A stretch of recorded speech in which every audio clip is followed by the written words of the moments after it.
Hi, today is day 15 and the topic for today is demonstrative pronoun. So today we're going to see where we can use these and what this is. Okay, so if someone tells you this is an apple, that is an orange, then that is a demonstrative pronoun.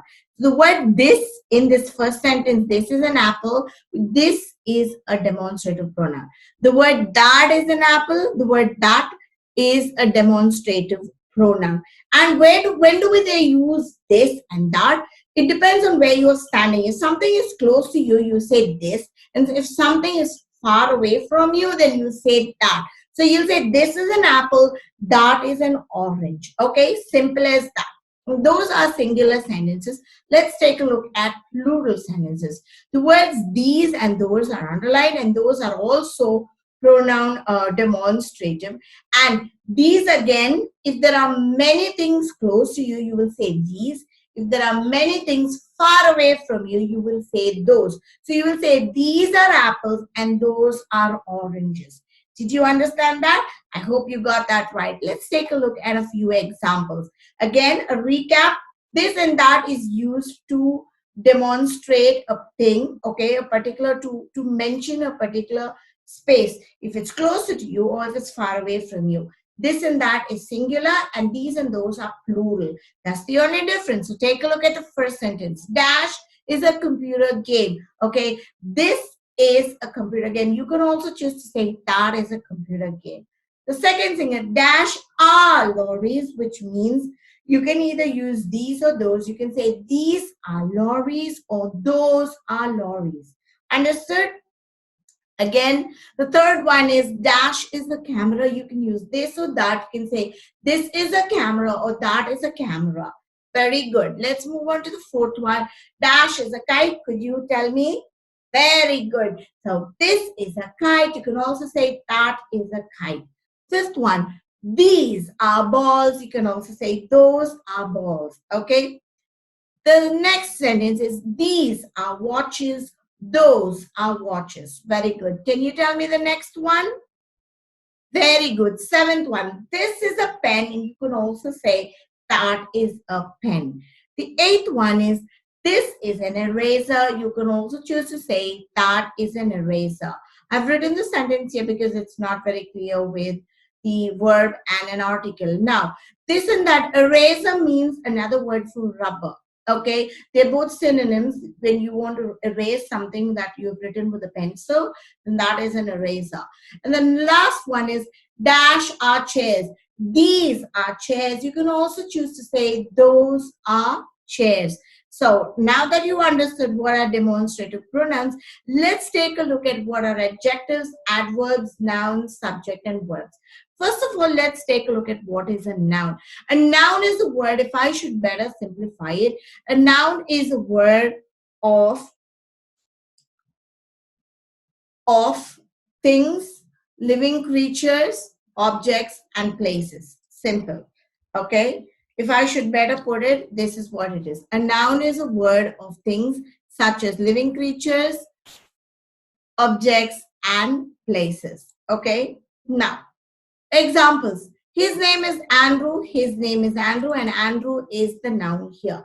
I went to London last year, and very good. London is a place, and that is why it's a noun here.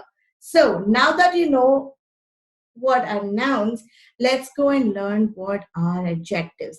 An adjective is a word used to describe a noun or a pronoun. It's used to describe, to better describe a noun or a pronoun. For example, red, quick, happy, tall. These are all adjectives. So if you take the sentence, a red hat, what better describes the hat? What color is the hat? I'm sorry. What color is the hat? It's red, correct? So red is the adjective here. The quick rabbit. How is the rabbit? It's quick. So quick is the adjective here. A happy man. I'm sorry, a happy duck. A happy duck. Duck is the noun, and so how is the duck? It's happy, and so happy is the adjective. A tall man. How is the man? Man is the noun, and tall is the adjective. So now that you understood what are adjective and how it works, let's move on to find out adverbs. But before we do adverbs, let's learn what are words. A word is a verb used to describe an action, a state, an occurrence. Okay, for now, just learn this. Okay, so that should be or an occurrence. Okay, so if I should better describe a word, okay, it's called an action verb. Any word that describes an action, that is a verb. So for example, run, walk, eat, sing, dance, all these are words that show action, and so they're called verbs. Okay, let's go ahead and take a look at what is an adverb. An adverb adds more meaning or describes a verb. Okay, it adds more meaning to the word. What is the verb? He is the noun, eats is the verb. What adds more meaning to eats? How does he eat? He eats very slowly. So slowly becomes the verb adverb here. The next one, she is the noun, wakes up is the verb, and so early becomes the adverb. Why? When does she wake up? She wakes up early. Now, we is the noun, drive is the verb, and carefully is the adverb. How do we drive? We drive carefully. It adds more meaning to the word, and that is why carefully becomes the adverb. So now you have learned what are nouns, what are adjectives, what are verbs, what are adverbs. Let's take a look at what is a subject. A subject is a noun or a noun phrase. Example, the teachers are tired. Who are tired? The teachers. So the teachers become a subject. Will you play with me? I'm asking you, would you do that? And if I'm talking to you, I'm addressing you, you become the subject. My brother and his friends are forming a band. And so my brother and friends, both these two verbs become the subject. So in this particular statement, there are two subjects. There could be more than one subject. All right. So now you know what is a subject, what is a noun, adjective, adverb, and I've better described that with examples. Let's learn where to use not only and but also. Okay. So the formula is subject plus verb plus not only, use adjectives, but also, and then adjective again. If the formula is driving you challenging and it's driving you crazy, do not worry because you have an option to go through the examples. She is the subject. Is the verb. So they've used not only here, beautiful and intelligent are adjectives because it better describes she. What type of a person she is? She's beautiful and intelligent. Now, all they've done is they've just added the word, the phrase not only and but also together.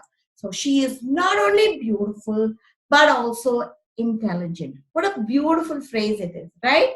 If you start using not only and but also in your day-to-day speech, then you will know, people will know how beautifully you have learned English.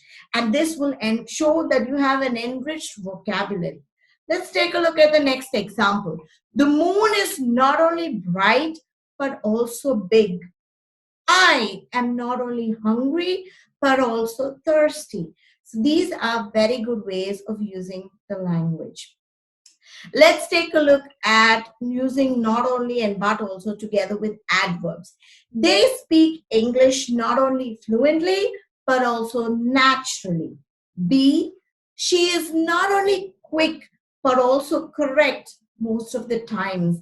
So someone is giving you a compliment. Imagine if I tell you, you are not only a quick learner, but also you speak correctly, then I'm just helping you, I'm giving you a compliment, and people will notice this when you start using these enriched vocabulary.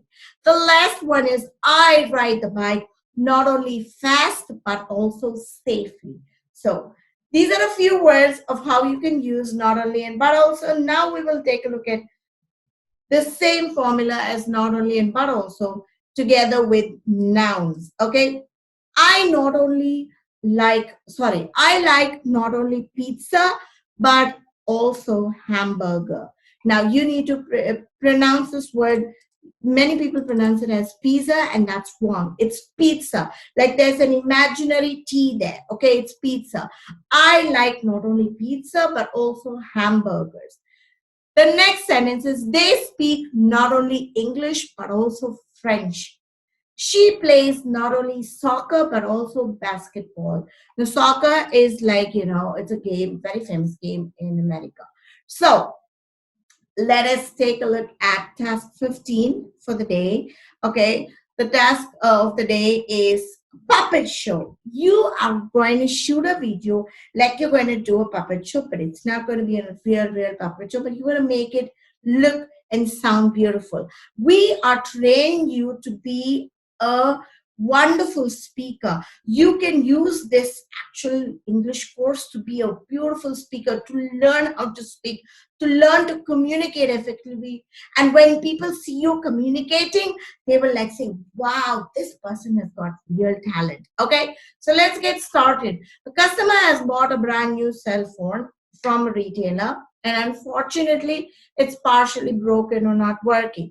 So what you're going to do is the customer is taking the cell phone to the retailer to get the money back. You need to make a dialogue between the two people, and you're going to use your own voice. I'll tell you how. Take a pen, take a pencil, take a pen on one side and hold a pencil on the other side. And every time you speak, whenever, let's say the pen is the customer and the pencil is the retailer. Okay, so every time you speak, you have to move, the customer. If it's the customer speaking, you have to move the pen, and if the retailer speaking, you have to move the pencil. Just shake it slightly, not very vigorously, and then as you shake it, you have to talk. Little bit challenging because you're going to use these two props, but it's going to be fun. Trust me. When your hand is working, your hand and eye coordination together with your mind thinking this new language, when you use all these, you will become an awesome speaker because your brain will start working. The part of the brain that has not been working all this while will start working, and eventually your subconscious mind will start learning a lot of things. So this is an effective way to make your left brain work. If you are a right-hander, then your left brain will start working. And if you are a left-hander, your right brain will start working. Eventually, your brain's capacity is going to increase and your memory skills are going to improve. Okay, so let me do an example for you. Hold one pencil in one hand, hold one pen in one hand, and say, shake the right hand and say, hello, sir, I recently bought this, cell phone. And the retailer says, very good. So how can I help you? And the customer says, oh, this is broken. So this is it. And you need to build on that. I've given you a kickstart of the day for your task for today, and you need to work on it. We're going to check.